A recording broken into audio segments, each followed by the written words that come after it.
Hey, what's up, guys? Tom here, back from another interview. Wow, another update. Sorry, out of it. Yeah, hope everyone's doing well. I'm doing okay. I've been better, but not here to talk about me. Here to talk about some records that I got. So, kind of spur of the moment thing. I was kind of waiting for to get a couple more, but let's just get on into it. Kind of a random mix of stuff this time. So first up, we got one from The Doors, LA Woman, which I never had this one, never had LA Woman, but it is one of my favorite albums from them. Well, the first four, I guess, are just my favorites. Yeah, this is a reissue from '76, I believe, on the Butterfly label. Electro Butterfly label. Yeah, just kind of burned myself out on classic rock when I was like in high school and after high school, but I still want to grab everything that I love, and the Doors were definitely a big influence on my music listening, so I still need to get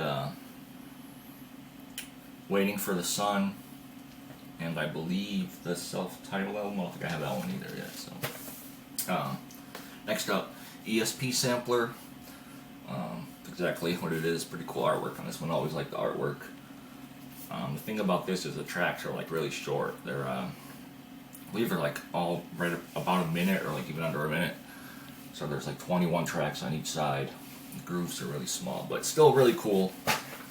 Get a nice sample. Literally, you get a sample of each track. So you basically got everyone here: Pearls Before Swine, Pharoah Sanders Quintet, Noah Howard, Milford Graves, Sonny Morgan, Albert Ayler, Henry Grimes, New York Art Quintet, stuff like that. So I think this is supposed to come with an insert, but I guess this one didn't, or got lost somewhere along the way. So someone ended up making their own insert, which I thought was kind of funny.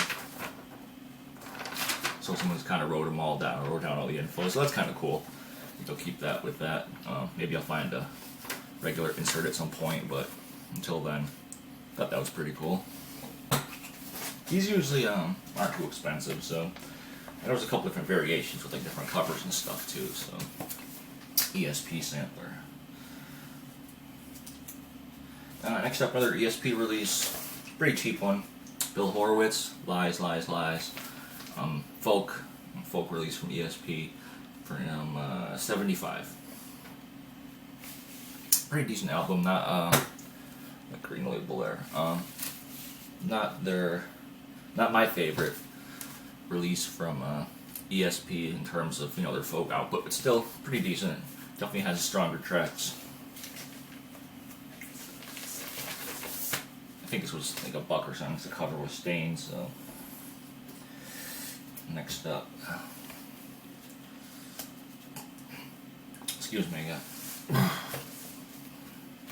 stop barking for some reason. So next up, Flying Lotus, Los Angeles, from 2008.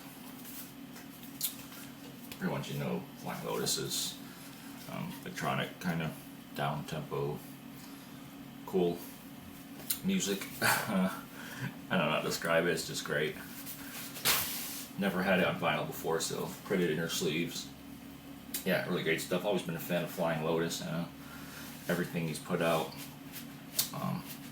Thundercat, the whole label, Brain Feeder, it's always been dope to me, so I love that style of electronic music. Came with the little sleeve with the sticker on there, so yeah, really great. Still need to pick up his other stuff on vinyl, because I've had it on CD, but never picked up on vinyl for whatever reason, so this was a decent price, so I figured I'd just grab it. In really good shape, too, so.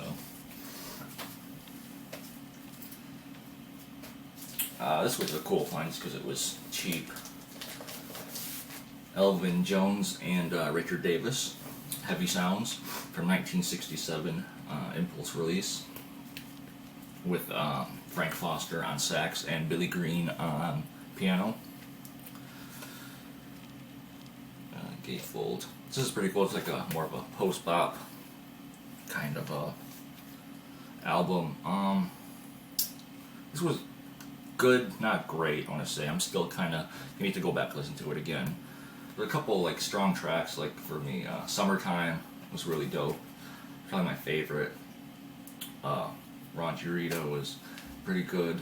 Track Elvin's Guitar Blues was interesting. I think it's one of the only tracks that he plays guitar on throughout his career, so I thought that was pretty cool. But it is on the Red and Black Pulse label. It came out in '67, I believe it's the first pressing of it, so pretty clean considering. So that was a cool find. Got that for pretty cheap. It said I'm still need to go back and listen to it. I only listened to it twice so far, so it was good, not great overall. This one was pretty great overall though. Yusef Lateef. I don't know if I fucked this up. Motus. I don't know how to say that. This album, really great. Eastern Lateef style. Jazz. All sorts of elements from Eastern to modal, post-bop, all kind of great stuff. For players on here, you got Reggie Workman, James Black, and George Arvanitas. I think this came out in it was recorded in 65, but I think it came out in 67? 66 or 67, I want to say. This is a pressing from 72, I think. Yeah, on the Red and Black label, but really great. Yusef Lateef doing his thing. Can't go wrong with Yusef Lateef, in my opinion. Everything I've heard from him, I love. I still want to get Live at Peps, which is probably my favorite album from him that I've heard thus far. And Eastern Suite or Eastern something is the other one I want to get to. Alright, moving on. Got this monster of an album right here. Really happy to get this on vinyl finally.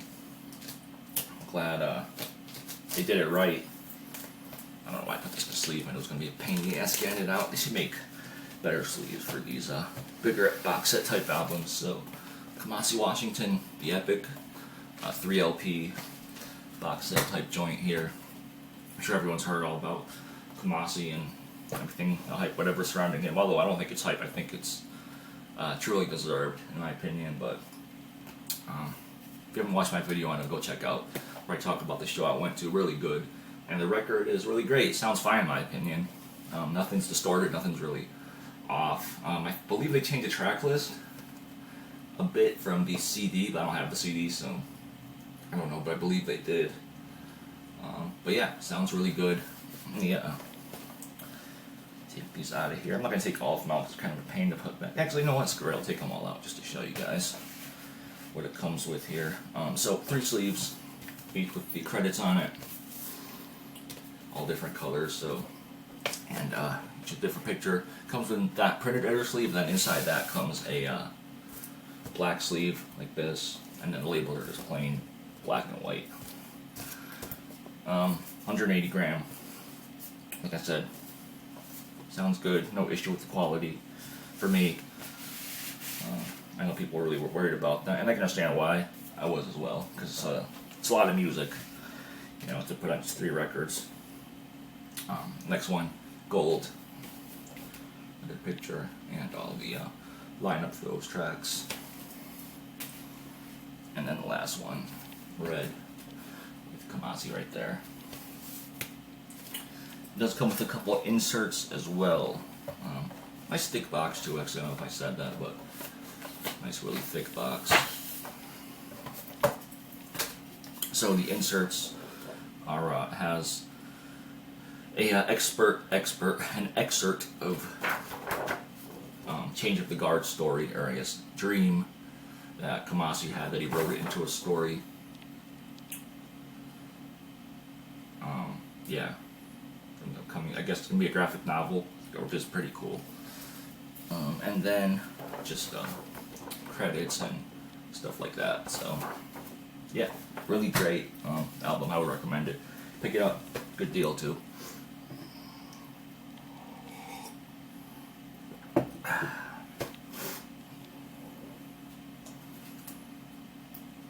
Alright, next up, really happy to have found this.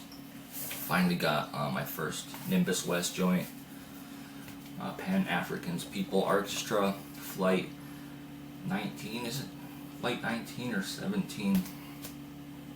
17, I always mess that up for some reason, I can't remember. Flight 17, really great spiritual jazz type stuff here from Los Angeles, featuring Horace Hapscott, obviously. He's really associated with that whole label.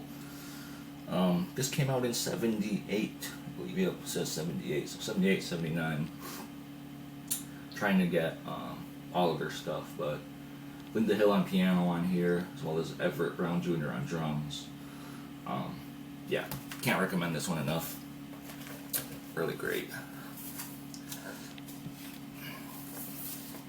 Really clean copy, which was actually sealed, I guess, before I got it, and right when I got it, still had some shrink on it, so I just took it off, and yeah,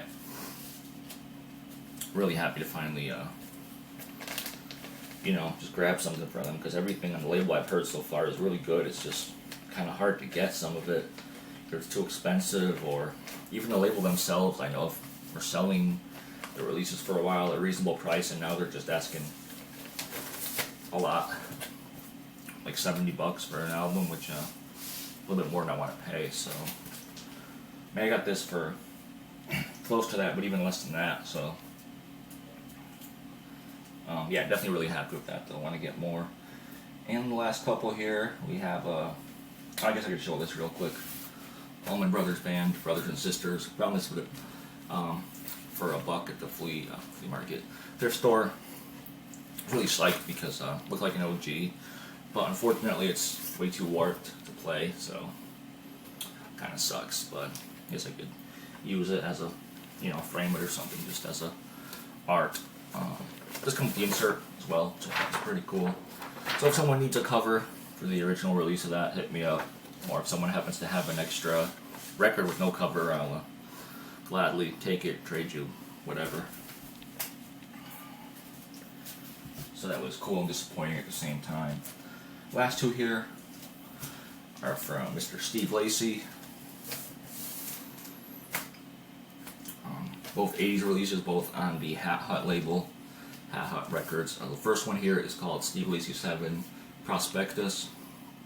And you got Steve Lacy, Steve Potts, George Lewis, Bobby Few, Irene Abbe, Oliver Johnson, and Jean Jacques Avenel. Anyway, if you guys aren't familiar with Hat Hut, really nice job in packaging. They're all in these kind of box set type things, and usually open up like so, back, and then this part lifts up. Sorry, it's kind of a pain in the ass to show. Probably some of the records are in there. Usually great recording quality too. That's from my experience anyway. I'm not going to show labels, just regular Hat Hut labels, but pretty cool find. Pretty good price for these, so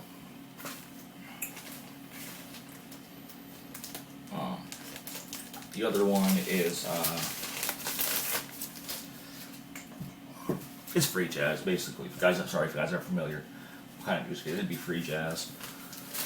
Steve Lacy 9 Futurities with Robert Creeley's poetry. Yeah, so words by Robert Creeley, music by Steve Lacy. Really cool artwork on this one. And the same kind of deal. This one's from 85. Previous one was from 83. So same kind of deal. It opens up the same way. Said as I think all of them do. And there's some poetry. 20 poems from Robert Creeley. So, and they all come with a polyline sleeve as far as I know usually, so really cool stuff. I like Steve Lacy. I think he's pretty good. I know he's not for everyone, but pretty good. I'm thinking about selling these just because I got them for a really good price, but I was listening to the music and it's pretty good, so I'm not sure yet. So that's it, guys. It's kind of a shorter update. Don't want to go out too. Oh, don't want to go on too long. I do have one more to show before I do cut it off. I found this just today. I got this Carlo Vincent Jr. Piper of Dreams. Look really cool. Some sort of private press type thing from sometime in the early 80s. I want to say late 70s, early 80s. I just looked this up. I just don't remember now, but definitely looks like some kind of cosmic type, maybe free jazz type stuff. Yeah, really cool. It looks like it's autographed too. It says to Tony, a man of music, thank you, from '99, and still sealed too. So that was pretty cool. A little bit of damage on the inside here, a little bit of raising, but other than that, it looks fine. About to crack it open, see what's up with it. So I sampled. I don't think I sampled it online. I just looked it up and it had good reviews on it. So definitely excited to check this out. Carlo Vincent Jr. Piper of Dreams. Really cool artwork on this one. Yeah, that's it, guys. Hopefully I'll be back soon, but show some more vinyl. Not really sure when though. Gotta slow down a bit on my buying. So that's it. Thank you very much for watching. Once again, hope everyone's doing well. It's starting to get colder here in Connecticut. Finally getting some rain. So take care, guys. I will talk to you soon. Peace.